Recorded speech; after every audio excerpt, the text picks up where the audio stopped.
Class 10 हमारी अर्थव्यवस्था भाग 2 का इकाई 1 हम लोग आज पढ़ने जा रहे हैं। अर्थव्यवस्था एवं इसके विकास का इतिहास। 15 अगस्त 1947 ईस्वी को मिली आज़ादी से पहले लगभग 200 वर्षों तक भारत अंग्रेजी शासन का गुलाम था। 15 वर्ष तक अंग्रेज हमारे देश में शासन किया। अंग्रेजी शासन ने भारतीय अर्थव्यवस्था को अपना एक उपनिवेश बनाकर रखा था। उन्होंने फूट डालो और शासन करो की नीति अपनाकर भारत को अपना दास बनाकर रखा था।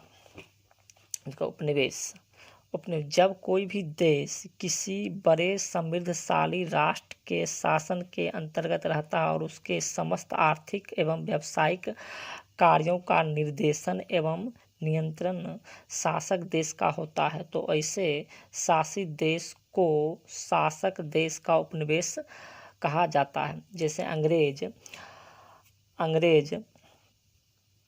का उपनिवेश भारत था, यानी भारत अंग्रेज का एक उपनिवेश था। हमारे वे सभी आर्थिक क्रियाएं जिनसे हमें आय प्राप्त होता है, आर्थिक क्रियाकलाप जिससे हमें आय प्राप्त, जो जब हम कोई काम करते हैं जिससे हमें आय रुपया मिलता है, उसे हम आर्थिक क्रियाएं कहते हैं। अर्थव्यवस्था की संरचना या ढांचा।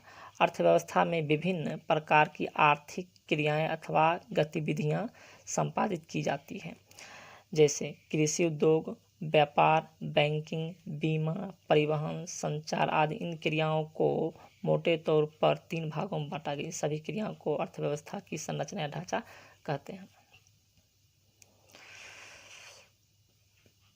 पहला, प्राथमिक क्षेत्र। कृषि क्षेत्र को प्राथमिक क्षेत्र कहा जाता है।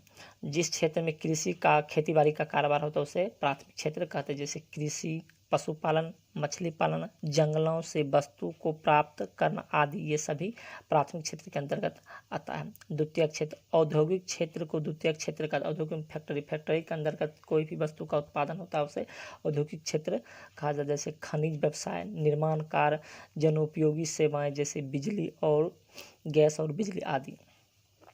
तृतीयक क्षेत्र। सेवा क्षेत्र को तृतीयक क्षेत्र कहा जाता है। जैसे बैंक, बीमा, परिवहन, संचार, व्यापार, स्कूल, कोई टीचर जो पढ़ाता है, चाहे बैंक में जो कर्मचारी काम करता है, वो सब सेवा क्षेत्र के अंतर्गत आता है, उसे तृतीयक क्षेत्र कहते हैं। अर्थव्यवस्था के प्रकार। आज विश्व के 3 प्रकार की अर्थव्यवस्था पाई जाती हैं। पूंजीवादी अर्थव्यवस्था। पूंजीवादी अर्थव्यवस्था वह अर्थव्यवस्था है जहां उत्पादन के साधनों का स्वामित्व निजी व्यक्ति के पास होता है। जैसे कोई फैक्ट्री में कोई भी सामान बनता है, उसका मालिक कोई एक निजी व्यक्ति होता है, उसे पूंजीवादी अर्थव्यवस्था कहते हैं। जैसे अमेरिका, जापान वहाँ पर और ऑस्ट्रेलिया, वहाँ पर कोई भी फैक्ट्री का मालिक एक निजी व्यक्ति है, तो इसलिए उसे पूंजीवादी अर्थव्यवस्था कहते हैं। समाजवादी अर्थव्यवस्था वह अर्थव्यवस्था जहां उत्पादन के साधनों का स्वामित्व एवं संचालन देश की सरकार के पास होता है, जिसका उपयोग सामाजिक कल्याण के लिए किया जाता है, समाजवादी अर्थव्यवस्था कहलाता है। जैसे कोई फैक्ट्री का मालिक सरकार हो तो संचालन सरकार के द्वारा किया जाता है, उसे पूंजीवादी अर्थव्यवस्था समाजवादी अर्थव्यवस्था कहते हैं। तीसरा, मिश्रित अर्थव्यवस्था वह अर्थव्यवस्था जहां उत्पादन के साधनों का स्वामित्व सरकार तथा निजी व्यक्तियों के पास होता है, उसे मिश्रित अर्थव्यवस्था कहते हैं। जैसे भारत। समावेशी विकास आर्थिक विकास की जिस पद्धति या प्रक्रिया से समाज के सभी वर्गों का जीवन स्तर ऊंचा होता जाए तथा समाज के कोई भी वर्ग विकास के लाभ से अछूत नहीं रहे, तो ऐसे ही विकास की क्रिया को समावेशी विकास कहा जाता है। ऐसा आर्थिक विकास एक ऐसी प्रक्रिया जिसके द्वारा दीर्घ काल में किसी अर्थव्यवस्था की वास्तविक राष्ट्रीय आय में वृद्धि हो, उसे आर्थिक विकास कहते हैं। भारत में योजना आयोग का गठन 15 मार्च 1950 ईस्वी को किया गया। अब तो योजना आयोग की जगह पर नीति आयोग की लागू कर दिया गया है 1914 से। भारत में पहली पंचवर्षीय योजना की अवधि 1951 से 1956 थी। 11वीं पंचवर्षीय योजना की अवधि 2007 से 2012 है और 12वीं पंचवर्षीय योजना 2012 से 2017 तक चला। जून 2014 में नरेंद्र मोदी ने पंचवर्षीय योजना को बदलकर नीति आयोग कर दिया गया है। आर्थिक नियोजन का अर्थ राष्ट्र की प्राथमिकताओं के अनुसार देश के संसाधनों का विभिन्न विकासात्मक क्रियाओं में प्रयोग करना, यानी देश के सभी संसाधनों का उपयोग देश के विकास के लिए करना आर्थिक नियोजन का अर्थ कहलाता है, अर्थ होता है वही। भारत में योजना आयोग का अध्यक्ष पीएम होता है, जिसके सहायता के लिए आयोग के 7 सदस्य होते थे। वस्तु विनिमय प्रणाली, ये भी है क्लास 10 के लिए। वस्तु विनिमय प्रणाली, वस्तु से वस्तु का लेन देन करना वस्तु विनिमय प्रणाली कहलाता। जैसे गेहूं से चावल को बदलना और चावल से मकई को बदलना, दूध से दही को बदलना, ये सब वस्तु विनिमय प्रणाली के अंतर्गत आता। आज के युग में मानवीय मस्तिष्क का लगभग सारा कार्य एक मशीन के द्वारा होने लगा, जिसे कंप्यूटर कहते हैं। ATM automatic teller machine. ATM का फुल फॉर्म राष्ट्रीय आय किसे कहते हैं? किसी देश में एक वर्ष की अवधि में उत्पादित सभी वस्तुओं एवं सेवाओं के मौद्रिक मूल्य के योग को राष्ट्रीय आय कहते हैं। प्रति व्यक्ति आय, पर कैपिटा इनकम। राष्ट्रीय आय को देश की कुल जनसंख्या से भाग देने पर जो भागफल आता है वह प्रति व्यक्ति आय कहलाता है। यानी जितना देश में रुपया और जितना देश में आदमी है, दोनों को भाग देने पर जो आता है उसे प्रति व्यक्ति आय कहते हैं। प्रति व्यक्ति आय बराबर राष्ट्रीय आय बटा कुल जनसंख्या। और देखिए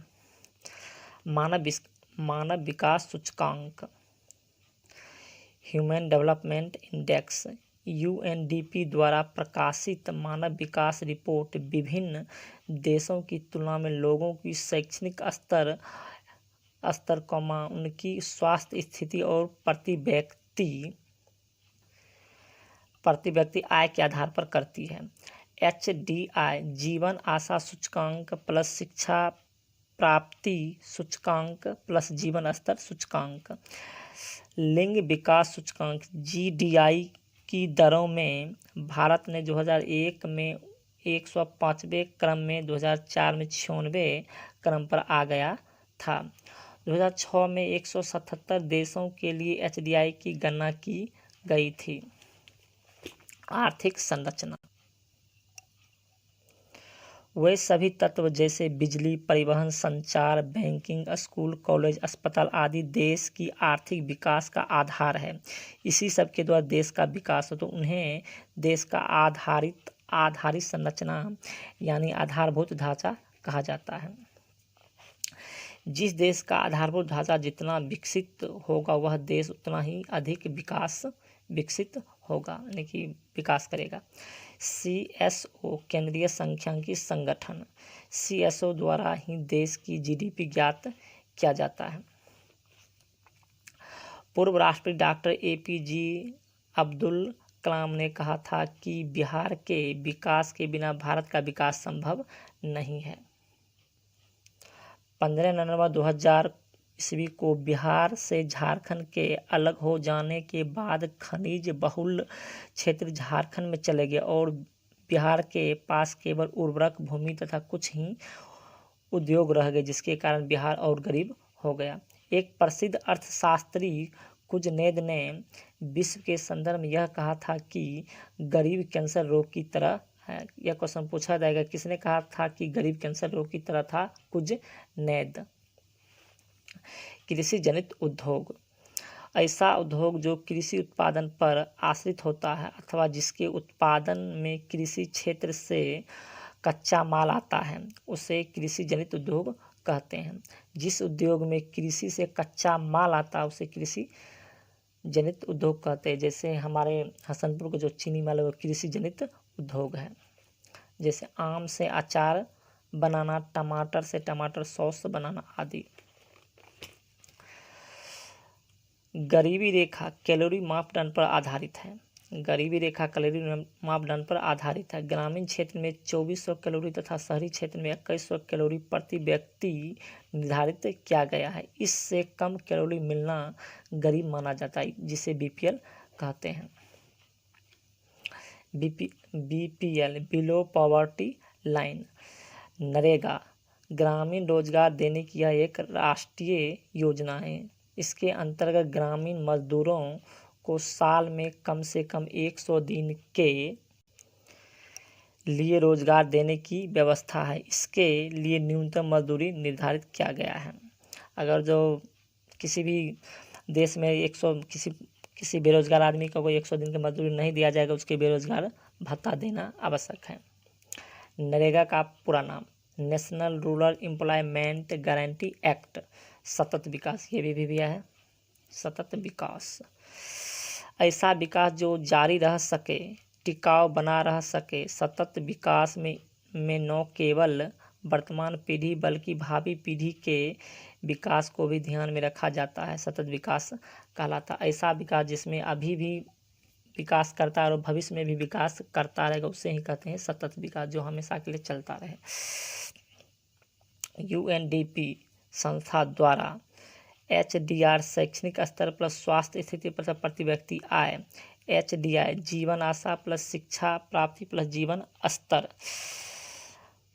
बीमारू राज्य के अंदर कौन कौन राज्य है? बिहार, मध्य प्रदेश, असम, राजस्थान, उत्तर प्रदेश। BIS बिहार, एम्स मध्य प्रदेश, एस असम, आर्स राजस्थान, यूस उत्तर प्रदेश।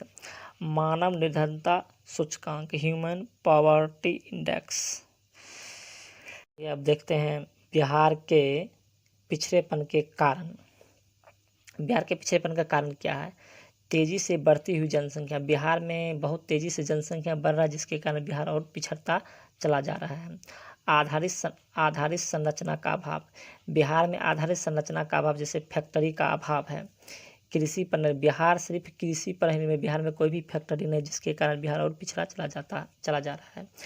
बाढ़ तथा सुखाड़ से बिहार में हर एक साल बाढ़ आता है और सुखाड़ से क्षति होती है, जिसके कारण बिहार गरीबी से उभर नहीं पाता है। औद्योगिक पिछड़ापन। बिहार में कोई भी फैक्ट्री अच्छा नहीं, जिसके कारण बिहार और पिछड़ता जा रहा है। गरीबी।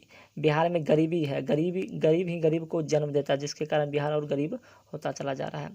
खराब विधि व्यवस्था। बिहार में जितना भी व्यवस्था है वो अच्छा ढंग से काम नहीं चल रहा, सब विधि व्यवस्था अच्छा नहीं है, खराब विधि व्यवस्था है। कुशल प्रशासन का अभाव। बिहार में जो भी प्रशासन है कुशल नहीं, सब घूस लेते हैं और भ्रष्टाचार का अभाव भ्रष्टाचार ज़्यादा चलता है, इसके बिहार में पिछड़ेपन का कारण है। बिहार के पिछड़ेपन को दूर करने का उपाय। पहला, जनसंख्या पर निगाह। बिहार को पिछड़ेपन को दूर करना है तो सबसे पहले जनसंख्या को नियंत्रण करना और जनसंख्या को कम करना होगा। 2 नंबर, कृषि का तेजी से विकास करना होगा, जिससे बिहार गरीबी से उभर सके। बाढ़ पर नियंत्रण। बिहार में जो हर साल बाढ़ आता है उसको रोकना होगा, तब बिहार जाकर पिछड़ेपन से दूर होगा। आधारित संरचना का विकास। बिहार में जो फैक्ट्री नहीं है उसको फैक्ट्री का विकास करना होगा, कृषि पर अच्छा से ध्यान देना होगा। 5, उद्योगों का विकास। बिहार में फैक्ट्री का विकास करना होगा, जिससे बिहार के पिछड़ेपन को दूर किया जा सकता है। गरीबी को दूर। बिहार में अगर गरीबी दूर हो जाए, बिहार पिछड़ापन को दूर हो सकता है। शांति व्यवस्था की स्थापना। बिहार में शांति व्यवस्था का स्थापना करना। बिहार में बहुत ज़्यादा मारकाट होता है, भ्रष्टाचार है, इसके कारण बिहार पिछड़ेपन से दूर नहीं हो पाता है। शांति व्यवस्था का स्थापना करना पड़ेगा, तब जाकर बिहार के पिछड़ेपन को दूर किया जा सकता है। 8 नंबर, स्वच्छ तथा ईमानदार प्रशासन। बिहार में जितना भी प्रशासन है सब भ्रष्टाचार है, भ्रष्ट है, सब घूसखोरी करता है, इसलिए बिहार का विकास नहीं हो पाता है। 9 नंबर, केंद्र से अधिक मात्रा में संसाधनों का हस्तांतरण। केंद्र से अधिक मात्रा में पैकेज मिलेगा, तब जाकर बिहार का पिछड़ेपन को दूर किया जा सकता है। मौद्रिक विकास की संक्षिप्त कहानी। वस्तु विनिमय प्रणाली। वस्तु से वस्तु का लेन देन करना वस्तु विनिमय प्रणाली कहलाता है। मौद्रिक प्रणाली। मुद्रा से वस्तु में सेवाओं का विनिमय। मुद्रा से वस्तु में सेवा को खरीदना मौद्रिक प्रणाली कहलाता है। रुपया के द्वारा जो भी कोई हम सामान खरीदे उसे मौद्रिक प्रणाली कहते हैं। बैंकिंग प्रणाली। बैंक के माध्यम से चेक के द्वारा विनिमय की क्रिया का संपादन बैंकिंग प्रणाली कहलाता है। कोर बैंकिंग प्रणाली के अंतर्गत एक संकेत से एक व्यक्ति के खाता से दूर अवस्थित दूसरे व्यक्ति को उसी बैंक के माध्यम से पैसा हस्तांतरण ट्रांसफर करना कोर बैंकिंग प्रणाली कहलाता है। ATM एटीएम प्रणाली प्लास्टिक के एक छोटे से कार्ड पर अंकित सूक्ष्म संकेत के आधार पर कहीं भी तथा किसी समय निर्धारित बैंक के केंद्र से पैसा निकालने की सुविधा होती है। क्रेडिट कार्ड बैंक द्वारा दिया गया प्लास्टिक का कार्ड जिसके द्वारा बैंक में अपनी जमा राशि के पैसा का उपयोग करना होता है। क्रेडिट कार्ड बैंक द्वारा जारी किया गया प्लास्टिक का एक कार्ड जिसके आधार पर उसके धारक द्वारा पैसा अथवा वस्तु प्राप्त कर लेना क्रेडिट कार्ड के अंतर्गत है। Debit card